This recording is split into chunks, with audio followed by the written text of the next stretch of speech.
Welcome back to another episode of Big John's Cooking. Today we're doing some homemade dumplings. Stick with me.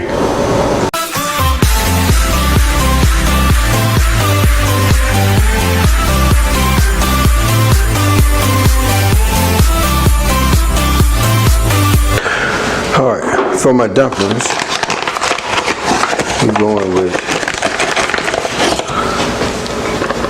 2 cups of flour,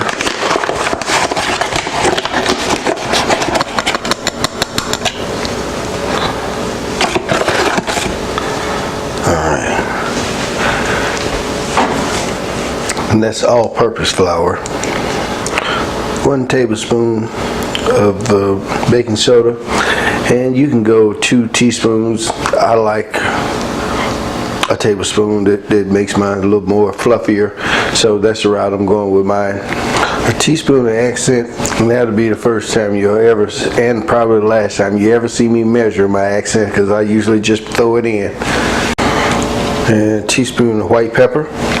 And I'm using a half a teaspoon of salt. And the reason why for that, because I'm using my homemade chicken stock and I know that it has salt in that already. So with that in mind, we're going to go a little less on the salt that we put in here. But if you're using regular water, I would go with at least a teaspoon and a half, you know, to add a little flavor to your dumpling. I put a 1/4 teaspoon of rosemary, and that was a 1/4 teaspoon of thyme. Get all that a good mixing.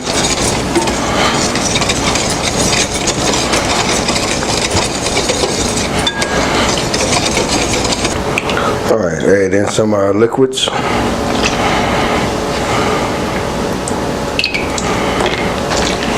Get that a good mix.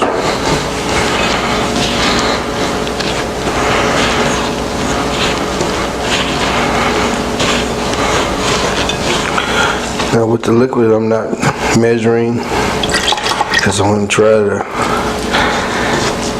not really give a measurement on it. Just put a little bit in there at a time till it all combines together. You want to be able to roll this out. And I'm going to say we've worked on about, let's make about 1.5 cups here. But just add a little bit in at a time. That way you don't have to go back and add flour.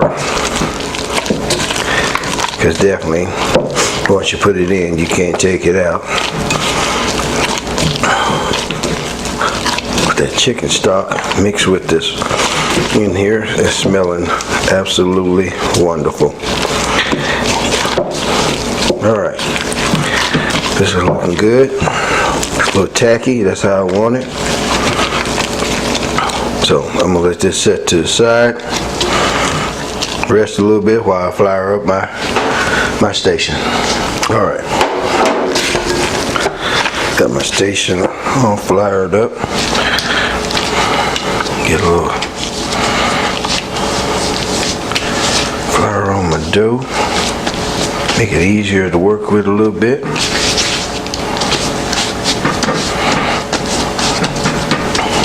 Alright. Alright. Get this rolled out. You want to try to roll this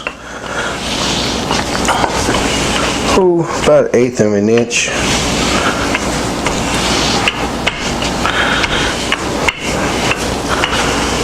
Don't need to make it perfect.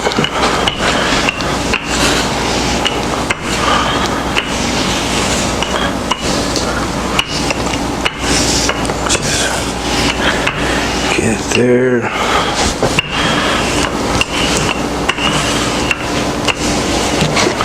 Don't worry about those holes there. They're gonna make good dumplings. Alright. more flour involved here.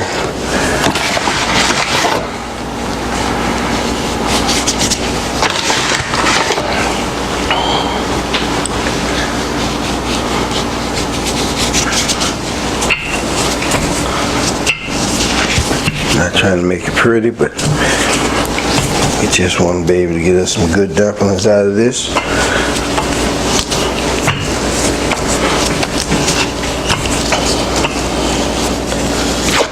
I think that's good.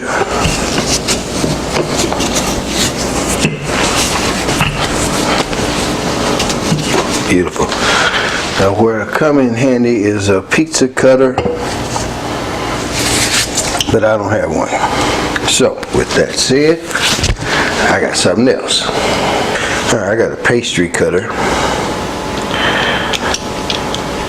which works great. If you got a sharp knife, it may work, but to be honest with you, it's gonna do a little pulling. But hey, it don't really matter because they're just dumplings, and unless you're doing it for catering, well, if you're doing it for catering, you're on the wrong channel. I'm a home cook, trying to give some tips to some people that may need my help.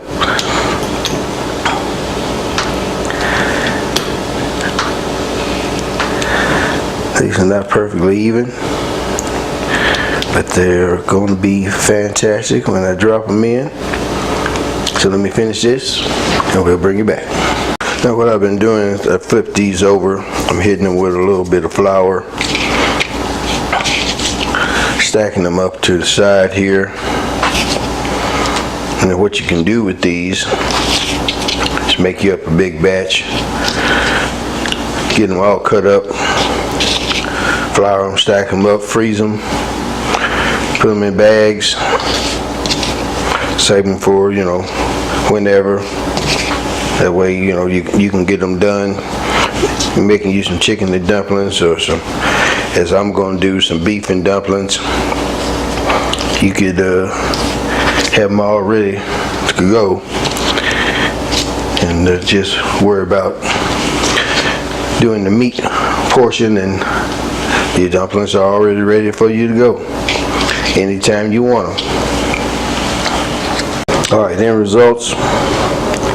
We have floured these up so they don't stick together.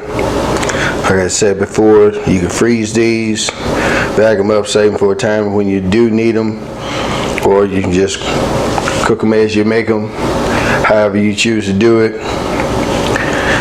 With that said, hey, give me a thumbs up, tell a friend about me, subscribe if you haven't, and I'll see you on the next one.